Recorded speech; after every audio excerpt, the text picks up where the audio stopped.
시작. 내 사랑하는 자의 목소리로구나. 보라, 그가 산에서 달리고 작은 산을 빨리 넘어오는구나.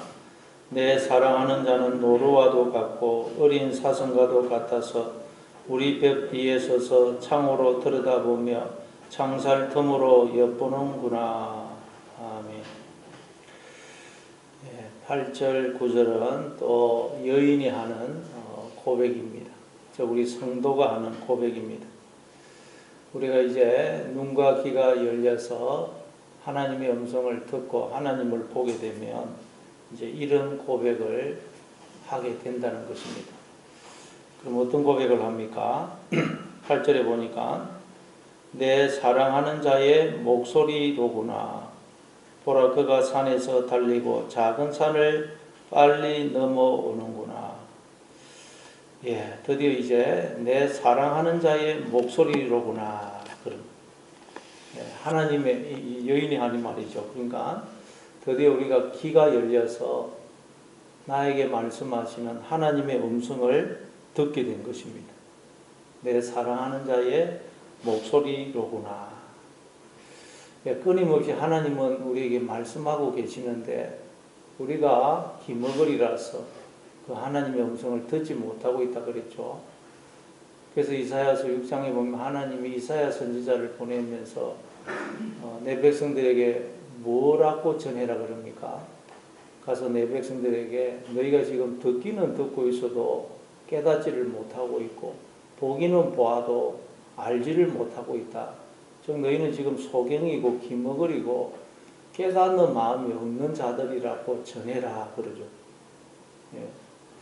그래서 우리가 지금 다 하나님의 음성을 소경이고 기머거리라서 듣지 못하고 나와 함께 하시는 하나님을 보지 못하는 것입니다. 그런데 이제 그럼 왜 우리가 소경이 되고 기머거리가 된 것입니까? 내가 나의 머리가 되어서 내 생각 속에 우리가 사로잡혀 있기 때문에 하나님의 음성을 듣지 못하고 또 하나님을 보지 못하는 것입니다.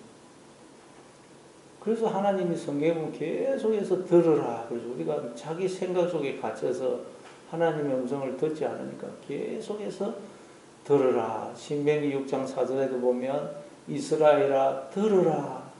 세마 들으라 제발. 들으라고 말씀합니다. 아이에게 부모의 말이 들리면 부모의 말이 그 아이 속에 들어가게 되면 이제 비로소 그 아이 안에 자아가 형성이 되고 생명의 세계가 이루어집니다. 마찬가지로 우리에게도 하나님의 음성이 들려야 하나님의 말씀이 우리 속에 들어와야 우리가 하나님의 자녀로 거듭나게 되고 하나님의 세계가 우리 앞에 펼쳐지는 것입니다. 그래서 계속 하나님이 우리에게 말씀을 하십니다. 요한복음 5장 25절에도 보면 죽은 자들이 하나님의 아들의 음성을 들을 때가 오나니 곧 이때라. 듣는 자는 살아나리라. 그러죠. 듣는 자는 살아나리라. 또 에스겔서 37장에도 보면 마른 뼈들이 어떻게 하니까 살아납니까? 하나님의 음성이 들리니까. 그리고 하나님의 영이 그 속에 들어가니까 마른 뼈들이 살아나서 하나님의 군대가 되지 않습니까? 우리도 하나님의 음성을 듣지 않으면 순간순간 우리가 마른 뼈가 됩니다. 무덤 속에 갇히게 됩니다. 그래서 우리가 늘 하나님의 음성을 우리가 들어야 되는 것입니다. 로마서 10장 17절에도 보면 믿음은 들음에서 나고 들음은 그리스도의 말씀으로 말미암았느니라. 들어야 됩니다. 하나님의 음성이 들려야 됩니다. 이제 드디어 이 여인이 하나님의 음성을 듣게 된 것입니다. 뿐만 아니라 눈이 열려서 또 하나님을 보게 돼요. 보라, 그가 산에서 달리고 작은 산을 빨리 넘어오는구나. 눈이 열려서 하나님을 보게 되니까 그 하나님이 어떻게 하고 계시느냐. 산과 작은 산을 넘어서 나에게 달려오고 계심을 알게 되었어요. 하나님이 나에게 달려오고 계시더라는 거예요. 아니, 하나님은 언제나 나와 함께 하시는 분이 아닙니까? 맞습니다. 하나님 언제나 나와 함께 하시는데 우리가 틈만 나면 마음으로 하나님을 떠납니다. 그래서 우리가 하나님을 찾게 되면 그 하나님은 우리에게 달려오고 계심을 우리가 보게 돼요. 눈을 들게 되면 하나님이 나에게 달려오고 계심을 우리가 보게 되는 것입니다. 예. 계시록 1장 8절에도 보면 주 하나님이 이르시되 나는 알파요 오메가라 이제도 있고 전에도 있었고 장차 올 자요 전능한 자라 하더라. 하나님이 자기를 소개하시면서 나는 알파고 오메가고 이제도 있고 전에도 있었고 장차 올 자다. 장차 올 자. 이게 헬라어로 보면 에르코메노스라 해서 지금도 오고 계시는 분. 하나님은 지금도 나를 계속 찾아오고 계시는 분이라는 말이에요. 왜냐하면 우리가 틈만 나면 마음으로 하나님을 떠나거든요. 어느 순간 마음이 하나님에서 멀어져 있어요. 그래서 우리가 정신을 차리고 하나님을 보면 하나님은 그런 나를 계속 찾아오고 계십니다. 아담도 범죄하자, 그리고 가인도 에덴 동산 동쪽으로 자꾸 떠나죠. 그 말은 우리 인간은 끊임없이, 죄인된 인간은 끊임없이 하나님을 떠난다는 거예요. 그래서 하나님이 끊임없이 우리를 찾아오시는 거죠. 달려오신다. 달려. 근데 거기 보니까 산과 작은 산을 넘어서 달려온다 그러죠. 산과 작은 산을, 평지가 아니고 산과 작은 산이 있더라는 거예요. 하나님과 우리 사이에 방해물이 있더라는 것입니다. 하나님이 우리에게 오시려고 그러는데 방해물이 있어요. 방해물. 예. 이사야서 40장 3절 4절에 보니까 외치는 자의 소리여 이르되 너희는 광야에서 여호와의 길을 예비하라. 사막에서 우리 하나님의 대로를 평탄하게 하라. 골짜기마다 도두어지며 산마다 언덕마다 낮아지며 고르지 아니한 곳이 평탄하게 되며 험한 곳이 평지가 될 것이요 여호와의 영광이 나타나고 모든 육체가 그것을 함께 보리라. 이는 여호와의 입이 말씀하셨느니라. 하나님이 우리를 찾아오시려고 그러는데 골짜기가 있고 언덕이 있고 산이 있다 그래요. 그래서 하나님이 우리를 찾아오시는데 길이 없어가지고 우리 보고 여호와가 오시는 길을 예배하라. 대로를 평탄케 해라. 그렇게 말씀합니다. 도대체 하나님 우리를 찾아오시려고 하는데 이런 방해물, 골짜기, 언덕 이건 뭘 의미할까요? 바로 우리 속에 있는 불신, 교만, 낙심, 불평, 원망 이런 마음입니다.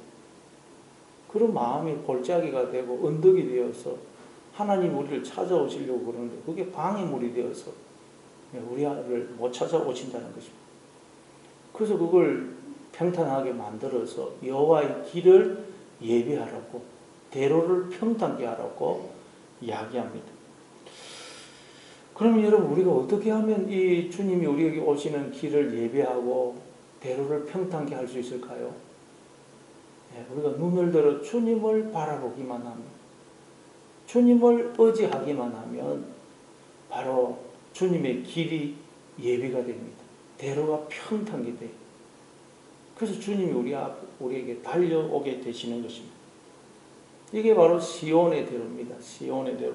시편 84편 5절에 보면 주께 힘을 얻고 그 마음에 시온의 대로가 있는 자는 복이 있나니 그들이 골짜기로 지나갈 때에 그곳에 많은 샘이 있을 것이며 이른 비가 복을 채워주나이다. 그들은 힘을 얻고 더 얻어 나아가 시온에서 하나님 앞에 각기 나타나리이다. 시온의 대로가 있어야 된다. 그 마음입니다. 그래야 하나님이 오십니다. 그래야 우리 앞에 하나님의 세계가 펼쳐져요. 이 시온의 대로가 어떻게 하면 펼쳐질까요? 우리가 하나님을 바라보고 하나님께 도움을 구하고 하나님을 의지하기만 하면 우리의 마음이 시온의 대로가 활짝 열려서 하나님이 우리를 찾아오시게 되는 것입니다. 그러니까 여러분 사실은 하나님이 우리에게 달려오시는 데에 그 어떤 것도 문제가 되지 않습니다. 그 어떤 것도 방해가 되지 않는데 우리가 하나님을 바라보지 않고 의지하지 않으면 그게 방해물이 되는 것입니다. 우리가 하나님이 아닌 다른 것을 자꾸 바라보고 의지하고 있으면 그게 방해물이 되어서 하나님이 우리를 찾아오실 수가 없다는 거예요. 그러나 우리가 하나님을 바라보기만 하면, 의지하기만 하면 그 모든 방해물은 치워지는 것입니다. 그래서 거기 보니까 산과 작은 산을 넘어서 달려오신다 그러죠. 그 모든 방해물이 될 수가 없어요. 하나님을 바라보기만 하면 시온의 대로가 활짝 열리는 것입니다. 그리고 하나님이 산과 작은 산을 빨리 넘어온다 그러죠. 그냥 서서히 걸어오는 게 아니고 달려오신다. 누가복음 15장 20절에도 보면 아직도 상거가 먼데 아버지가 그를 보고 척은히 여겨 달려가 목을 안고 입을 맞추니, 탕자가 아버지한테 돌아오는데 아직도 저 멀리 떨어져 있는데 아버지가 보고 막 달려가가지고 아들의 목을 끌어안고 입을 맞춰줘. 만약에 아버지가 저 멀리 아들을 보면서도 그냥 머뭇거리고 있었다, 그걸 아들이 봤다, 그럼 아들은 마음이 괴로워서 아버지한테 못 왔을 것입니다. 또 아버지가 아들을 보고도 서서히 걸어가고 갔다면 아들은 아버지의 마음을 오해해가지고 아버지가 나를 싫어하구나 해가지고 또 도망갔을지 모릅니다. 근데 아들이 아버지를 보기도 전에 아버지가 저 멀리서 아들을 보고는 달려가가지고 목을 끌어안고 입을 맞추니까 아들은 아버지 집에 돌아올 수가 있었다. 우리가 하나님을 바라보기만, 의지하기만 하면 하나님이 번개같이 우리를 달려오셔서 우리를 맞아주신다는 거예요. 그러니까 오늘도 무슨 일을 만나든 어떤 상황에서 하든 하나님을 바라보시고 하나님을 의지하심으로 시온의 대로가 열려서 하나님이 나를 찾아오시고 하나님과 함께 동행하는 하루가 되시길 바랍니다.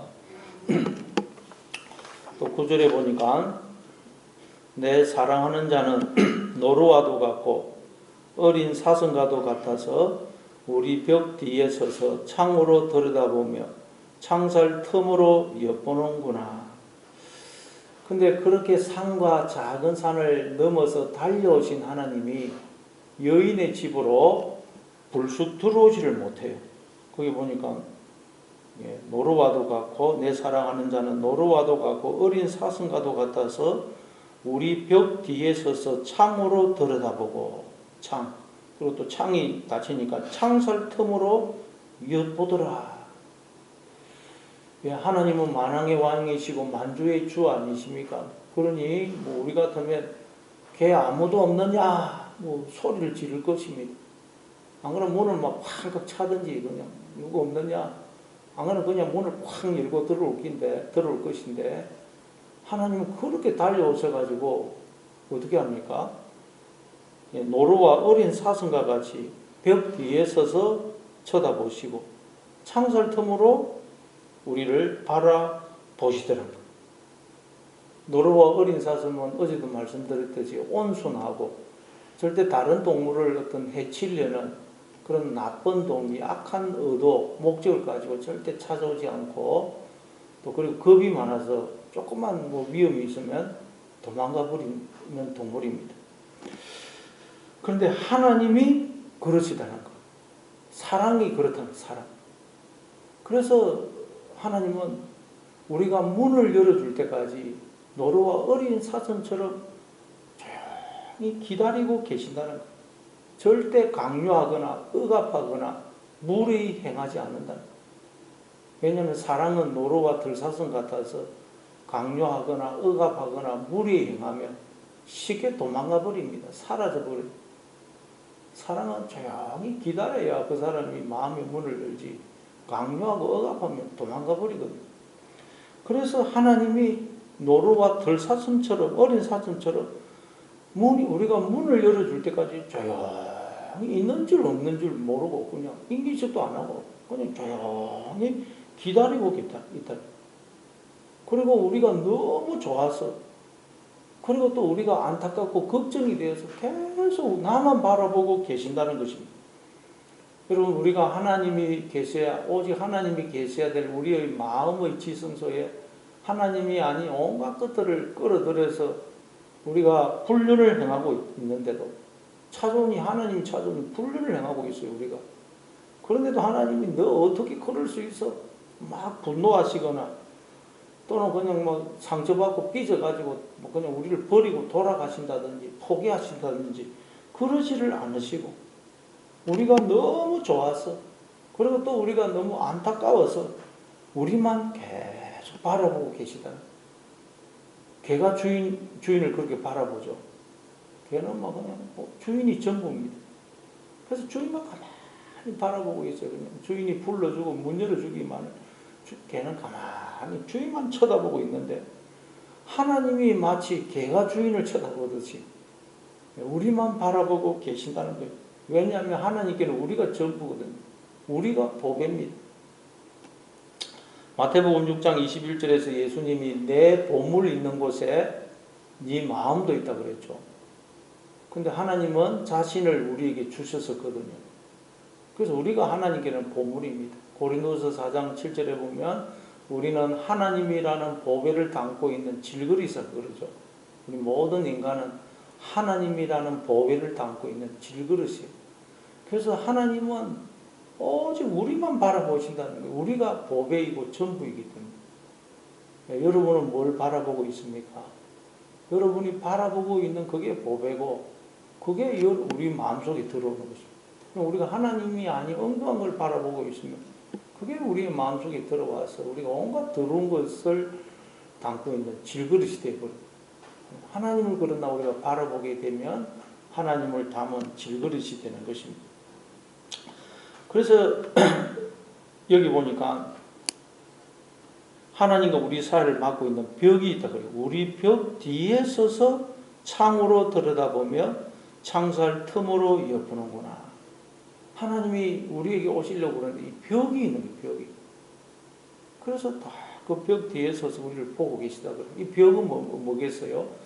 죄의 벽이죠. 죄의 벽.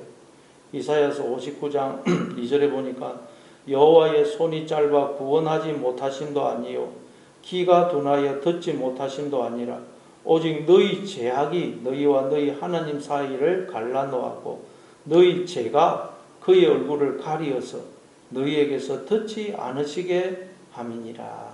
예. 죄가 하나님과 우리 사이를 갈라놓았고 죄가 그의 얼굴을 가리어서 우리가 하나님을 보지 못하고 있다. 그러나 하나님은 우리를 다 보고 계시다. 틈 사이. 우리만 바라보고 계시다. 근데도 우리가 이 죄 때문에 하나님을 못 보니까 하나님이 사람이 되어 우리를 찾아오신 거예요. 사람이. 그리고 십자가에 달려 죽으심으로 하나님과 우리 사이에 있는 이 벽을 허물어 주신 것입니다. 그래서 에베소서 2장 14절에 보면 그는 우리의 화평이신지라 둘로 하나를 만드사 원수된 것 곧 중간에 막힌 담을 자기 육체로 허시고 하나님 우리 사이에 있는 이 담을 벽을 예수님이 십자가에 달려 죽으심으로 그 육체로 허셨다 그래요. 이게 무슨 말입니까? 우리는 하나님을 떠나 죄의 벽에 가려서 하나님을 못 보고 있고 영적인 불륜을 행하고 있지만 여전히 하나님께는 우리가 보배고 전부고 하나님은 당신의 전부를 주시는 사랑을 베풀어 주시고 우리만 보고 있다고. 개가 주인만 바라보듯이 하나님은 나만 바라보고 계시다는 것을 예수님이 우리에게 알려주신 것입니다. 그걸 두고 이 벽을 허물어 주다. 그걸 우리가 알게 되면 이 벽이 허물어지는 것입니다.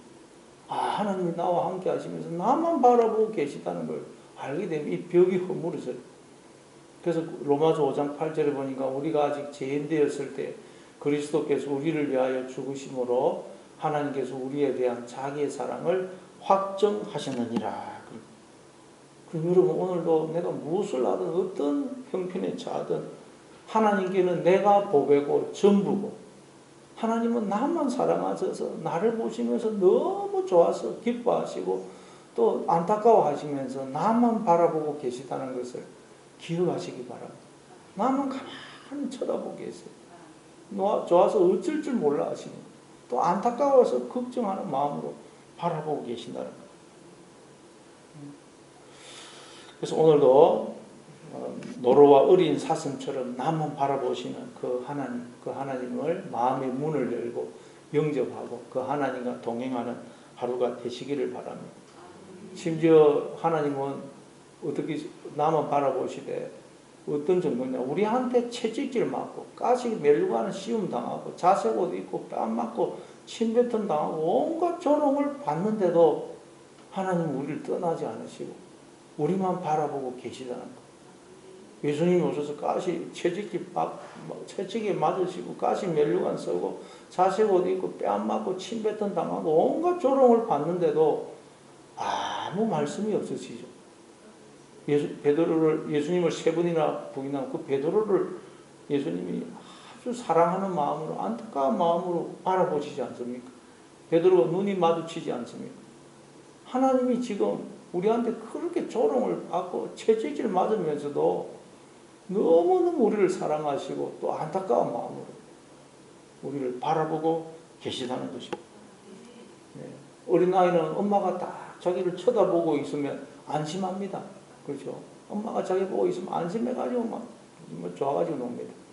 하나님은 그렇게 나를 바라보고 계시다는 거예요. 다만 바라보고 계시다는 거예요.